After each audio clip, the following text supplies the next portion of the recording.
Today we got Strikers 1945 2. Really? 1945 2? They couldn't just make it 1946? That's so stupid.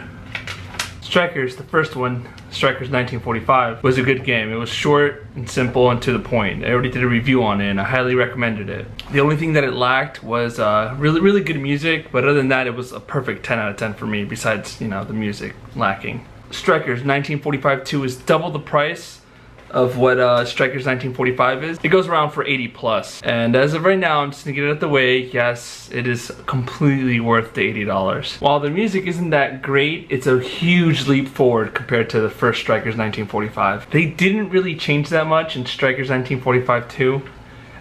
It's actually almost the same game, but that's not a bad thing because there was nothing wrong with the first Strikers 1945.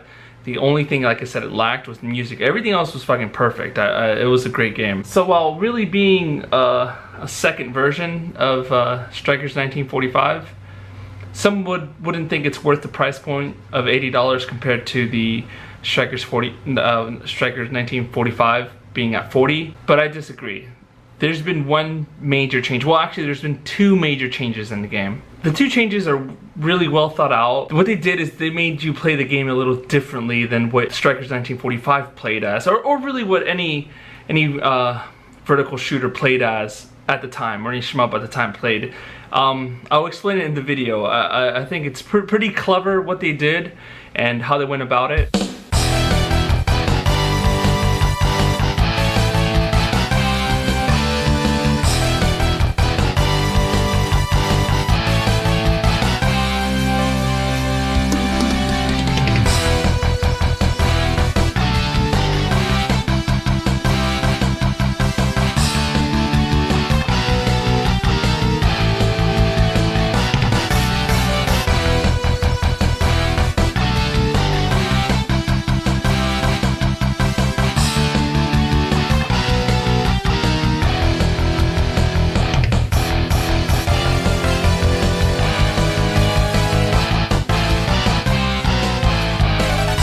Strikers 1945 2 was released in 1997 for the arcades. The McChicken was also introduced in 1997. Something else that's really cool about this game is the Fighter's Index, which pretty much just tells you about the plane, which is fucking cool. I can't understand what he's saying though. I wish I did. It'd be interesting.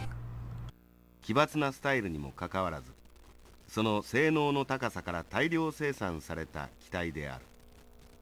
高速性能、航空性能を生か Did he just say Goku? 航空性能を生かした航空性能を生かした Goku pilot confirmed, baby. That's how we do. Next up is game difficulty. We got the legendary monkey back, baby.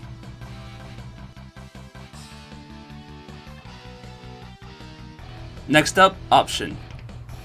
Here you can adjust Freeman's, extend, stereo mono, button layout, the works.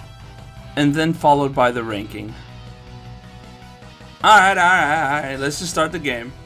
The legendary, the only, 9 seconds, ladies and gentlemen. 6 planes to choose from in 9 seconds. Can you do it? Is it physically possible? The answer to that is no. To start things off, we'll go with the Flying Pancake. That's right, I'm feeling rated X-rated. It's Mr. Flying Pancake time, baby. Now let me take the time here to explain the two changes made in the game that I think make the game worthwhile. The A button and the C button are your standard shot. B is your bomb. Let's start with the standard shot. Instead of rapidly tapping the A button, by holding down the A button, this causes your ship to stop its standard shot, and let's call this your charge shot. This meter down here determines if you can and how strong your charge shot is. The charge shot is 1 to 3, 1 being the weakest, 3 being the strongest, and the strongest is also the biggest. By destroying enemies or doing damage to the huge bosses, this increases your meter. It went from green to yellow and is now level 1 and is now level 2. The strategy of the charge shot is so amazingly interesting. I love it. Knowing when to strike. Do I save the charge shot for the boss? Or do I use it before I die? In tough situations? I mean, there's just so much to think about. It's so cool, I love it. Now comes the best part of the game, the bombs. So instead of just being a huge bomb explosion, with the exception of 1 or 2 ships, bombs here play a more tactical approach. Some could say it's a tactical evolution. No? Bombs here are more of a backup call. The reinforcements act defensively, blocking enemy bullets and at the same time acting offensively by opening fire. This is so cool. This has to be one of the greatest ideas I've ever seen play out. I don't know how they came up with this, but whoever came up with this concept is a fucking genius. Seriously, like kudos, man. You're a fucking genius. So here's the flying pancakes bombs. Notice how the ships get right in front of the fucking enemy and just block all bullets at the same time shooting the enemy. Not only that, but the boss also shoots them down. Look at this shit. Yeah, that's fucking amazing.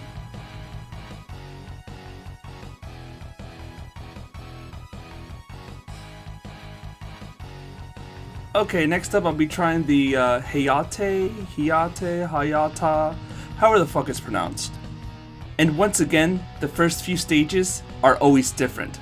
So it always makes the game feel new or different, and that's a plus in my book, so. And I won't actually be showing you all the planes, because I want something for you to look forward to. So just this one and the other one, and that's really about it. So as you can see, the bomb for this plane is just this big fucking rude airplane that doesn't give a fuck and just goes right up the ass. He's like, who the fuck's talking shit?